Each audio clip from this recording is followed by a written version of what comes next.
आज हम board exam में पेपर कैसा हल करेंगे उसको देख रहे हैं, जिससे सभी को अच्छे मार्क्स आए। प्रायः देखा गया है कि बोर्ड एग्जाम में किसी को कम मार्क्स आते, किसी को ज़्यादा मार्क्स आते, यहाँ तक कि सेम लिखने पर भी, क्वेश्चन सेम हल करने पर भी जो हमको मार्क्स मिलते हैं उसमें बहुत डिफरेंस होता है।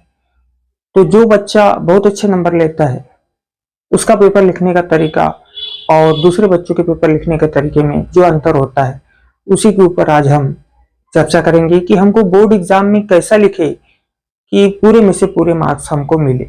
तो सबसे पहले क्या करना है, जैसे हम एग्जाम हॉल में पहुंचते हैं, एग्जाम हॉल में पहुंचने के बाद में सबसे पहले तो हमको पेपर मिलता है, आंसर शीट मिलती है, तो हम शुरू हो जाते हैं लिखने के लिए। तो कौन कौन सी गलतियां ऐसी है जो हमको नहीं करना चाहिए, जिससे हमको एग्जाम में बहुत अच्छे मार्क्स मिल जाए, तो उन गलतियों को आज हम सुधारेंगे और देखेंगे कि बोर्ड एग्जाम्स में कॉपियां कैसे चेक होती है और साथ ही साथ हमें कैसे लिखना चाहिए जिससे कि हमको पूरे में से पूरे मार्क्स मिल सके। तो आइए देखते हैं कि हम बोर्ड एग्जाम में किस प्रकार लिखे जिससे हमको बहुत अच्छे मार्क्स मिल सके। सॉरी। तो हमने कुछ ऐसे पॉइंट्स निकाले हैं। सबसे पहले तो आपको question paper and answer sheet मिलेगी। तो सबसे पहले आप आंसर शीट को पूरा भर ले, जो भी उसमें जानकारी है वो भरने के लिए मिल जाती है। उसके बाद में आपको मिलेगा क्वेश्चन पेपर। तो क्वेश्चन पेपर जैसे ही मिलेगा तो उसको बिल्कुल हम लिखते हुए नहीं भर जाएंगे कि मिला कि हम शुरू हो गए। सबसे पहले स्टार्टिंग से हमारा पहला पॉइंट है रीडिंग। चाहे कोई भी सब्जेक्ट का पेपर हो, सबसे पहले आप उसको पूरा पढ़ेंगे। पूरा पढ़ने के बाद में हमको समझ में आ ही जाएगा कि क्वेश्चंस कौन से हमसे बनते हैं, कौन से हमसे नहीं बनते हैं। तो सबसे पहले जरूरी नहीं है कि आप ऑब्जेक्टिव ही लिखें। सबसे पहले जब आप रीडिंग करोगे, क्वेश्चन पेपर को रीड करोगे, तो आपको पता चल जाएगा कि आपको कौन कौन से प्रश्न बहुत अच्छे तरीके से बनते हैं, आपके याद किए हुए प्रश्न आए हैं। तो जो आपके याद किए हुए प्रश्न आए हैं वो आ जाएंगे आपका सेकंड नंबर का पॉइंट, बेस्ट क्वेश्चंस। तो उन क्वेश्चनों को आप पहले हल कर ले। उसके बाद में आप देखें कि यदि ऑब्जेक्टिव आपसे बनते हैं तो ही आप उनको पूरे एक साथ हल करें। अदरवाइज आप बीच बीच में उनको छोड़ देते हैं ऑब्जेक्टिव हल करने। जैसे ही हम शुरू करते तो हमसे यदि तीसरे नंबर का नहीं बन रहा है खाली स्थान, तो हम उसको छोड़ देंगे। जनरली होता ये है कि हम आगे बढ़ते जाते हैं और फिर समय नहीं रहता या फिर हमें याद नहीं रहता है। तो आप पहले ये डिसाइड कर ले कि यदि ऑब्जेक्टिव आपसे पूरे बनते हैं तो ही आप ऑब्जेक्टिव को स्टार्टिंग में हल करें, अदरवाइज आप दूसरे क्वेश्चन से भी स्टार्ट कर सकते हैं। यानी सिलेक्ट करना आपके ऊपर डिपेंड करता है कि यदि आपसे पूरे ऑब्जेक्टिव बन रहे हैं तो पहले आप उनको हल करें, नहीं बन रहे तो उनको आप छोड़ दे, आप आगे भी हल उनको कर सकते हैं। सबसे पहला पॉइंट होगा कि आप जो भी क्वेश्चन पेपर रहेगा जिस भी सब्जेक्ट का, उसको पूरे अच्छे तरीके से आप रीड करेंगे। रीड करने के बाद आपको पता चल जाएगा कि बेस्ट क्वेश्चन कौन कौन से है, तो उन क्वेश्चंस को आप लिख देंगे। उसके बाद में आप सिलेक्ट करेंगे कि आपको ऑब्जेक्टिव लिखना है या नहीं लिखना है। आपको पता ही चल जाएगा कि हमसे कितने ऑब्जेक्टिव बनते हैं, कितने नहीं बनते, तो उसको आप छोड़ दे पहले। या फिर आपसे पूरे ऑब्जेक्टिव क्वेश्चन यदि बनते हैं तो आप उनको पहले ही हल कर ले। फिर उसके बाद में हम देखते हैं कि काटा पीटी। तो पेपर में बहुत अच्छे मार्क्स लाना है तो आपको काटा पीटी नहीं करना है, या आप काट भी रहे तो सिंगल आपको क्रॉस कर दे, खत्म हो जाएगा। कोशिश तो ये करें कि हमारे हाथ से कोई काटा पीटी ना हो। इसके ऊपर भी हो गई तो उसको सिंगल काटे, ज्यादा काटा पीटी ना करे। फिर उसके बाद में देखा गया है कि बच्चा जब क्वेश्चन लिखता है, जैसे क्वेश्चन नंबर 1 आ गया कि अम्ल एवं क्षार की विशेषताएं लिखिए, उससे प्रश्न बन रहा है लेकिन उसने प्रश्न नंबर डाला ही नहीं है, दूसरा ही डाल दिया। अब अम्ल एवं क्षार की विशेषताएं लिखिए, उसके अथवा में क्वेश्चन आ गया कि प्लास्टर ऑफ पेरिस के उपयोग लिखिए, तो वह प्रश्न नंबर डालेगा ही नहीं, या फिर प्रश्न नंबर 5 डाल देगा, उसका अथवा नहीं डालेगा। कोशिश ये करें कि जब भी हम आर वाले क्वेश्चन हल करें तो उस क्वेश्चन को लिख दे, क्योंकि जो पेपर में बहुत ज्यादा समय नहीं लगता है, सिर्फ गणित को छोड़ दिया जाए तो बाकी सब्जेक्ट्स में जो है वो समय बहुत बचता है। तो जब भी हम अथवा वाला क्वेश्चन हल करें तो पहले क्वेश्चन को लिख दे कि क्वेश्चन नंबर 9 है, 9 का अथवा हम लिखते, उसके बजाय क्वेश्चन नंबर 9 एंड क्वेश्चन जो भी है वो हम लिख दे।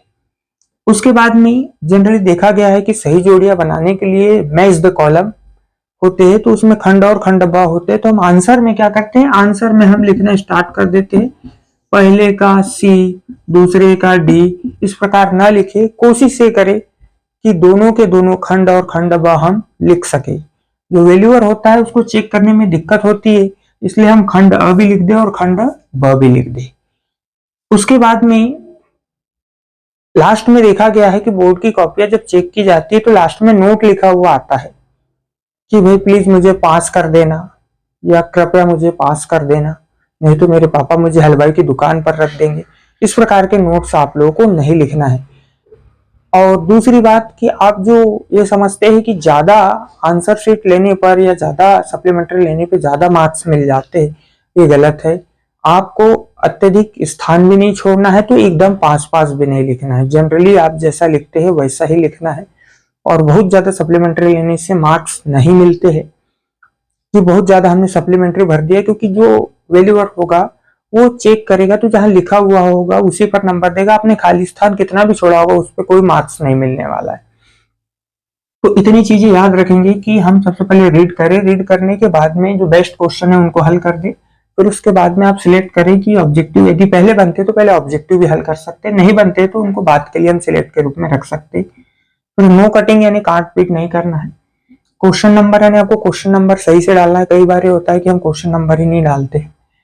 फिर उसके बाद में मैच यानी सही जोड़िया जो है, तो सही जोड़िया में हम क्या करेंगे कि सही जोड़िया हम खंड और खंड ब दोनों ही लिखेंगे।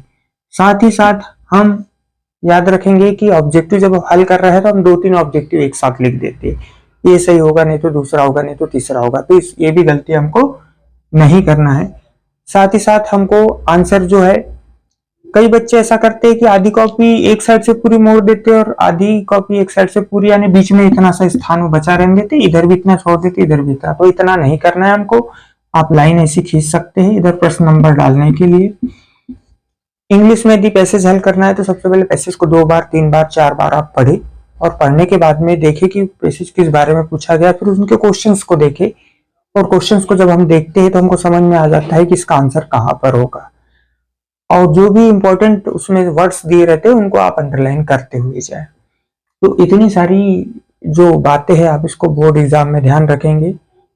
और वैल्यूअर के लिए कोई भी नोट्स नहीं लिखेंगे। साथ ही साथ आप सही जोड़ी पे विशेष ध्यान देंगे कि आपको दोनों खंड और खंड पर दोनों लिखना है। बाकी क्वेश्चंस में आप क्वेश्चंस नहीं लिखे तो चल जाएगा, लेकिन अथवा में आपको जो प्रश्न आप हल कर रहे हैं उसको लिखना जरूरी है, क्योंकि अथवा का प्रश्न वहां पर देखा जाएगा कि कौन सा है, इसलिए अपन ही उसको लिख दे ताकि वैल्यूअर को ज्यादा दिक्कत ना हो। आपने 3 घंटे में क्या लिखा और उसने 3 मिनट में आपकी कॉपी में से क्या देखा और आपका इंप्रेशन क्या पड़ा, इस पर आपका रिजल्ट डिपेंड करता है। तो कॉपी स्वच्छ लिखे और अनावश्यक रूप से सप्लीमेंट्री न ले। इस साल से तो सप्लीमेंट्री बंद हो गई है, लेकिन फिर भी आप उसमें अनावश्यक रूप से जगह खाली न छोड़े। चित्र यदि बनाने के लिए आता है तो आप नामांकित चित्र बनाएं। यदि चित्र बनाने के लिए आता है और आप इंग्लिश में नाम उसको अगर कर्सिव राइटिंग में घिसेटते हो तो वैल्यूअर को पता चल जाता है कि इसको नहीं बन रहा था। तो कोशिश ये करें कि नामांकित चित्र बनाए तो नाम लिखे।